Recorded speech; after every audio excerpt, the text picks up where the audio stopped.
Воскресный вечер – день работника дорожного строительства. Мы в спортзале АТС. Здесь на открытом мегионском турнире по баскетболу второй день подряд идет борьба за кубок открытого акционерного общества ДСК «Автобан». Свой праздник дорожники решили подарить более чем 80 юных югорчан этот турнир, а вместе с ним день полный здоровья и спортивного азарта. Командный вид спорта выбран не случайно. Вы знаете, вообще командная игра, она всегда важна, да, неважно где ты, в команде играешь в спорт, либо ты в команде занимаешься каким-то любимым делом, либо ты в команде, как наша компания «Автобан», строишь дороги. Командная игра, она всегда важна, от команды зависит результат.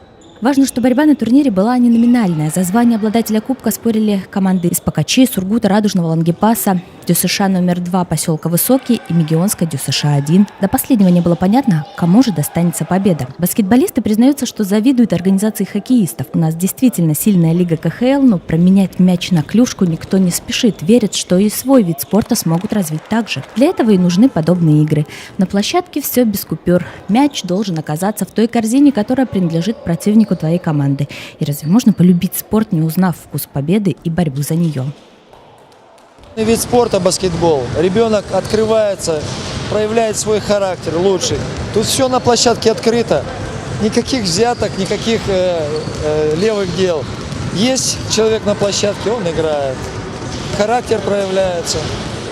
Зональный этап первенства России окружная федерация планирует проводить в Нижневартовске. Тренеры уже сформировали состав сборной, в котором есть и мегионские имена. Земляки могут громко заявить о себе. Баскетбол у нас любят. Им занимаются более 20 тысяч югорчан. Одни играют на физкультуре, другие в суперлиге.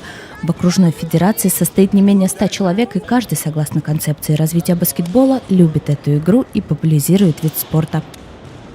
Причем каждый ведет активную, скажем так, слово я все время говорю, свою миссию, активную миссию в своем городе, в своей территории, в своей спортивной школе, в своей общеобразовательной школе и так далее. Надеюсь, что это свои плоды даст. Почему? Потому что чем нас больше, тем нам проще, мы на одном языке разговариваем, мы с одними ценностями живем. Объединяясь, люди могут больше, так считают и в фонде Алексея Андреева «Мы вместе». «Мы вместе» – это партнерство, построенное на принципах доверия и прозрачности, совместной работы в интересах общества. Помочь, поддержать, а порой просто не забыть сделать что-то хорошее. Вот и вся несложная философия понятного каждому движения добрых дел.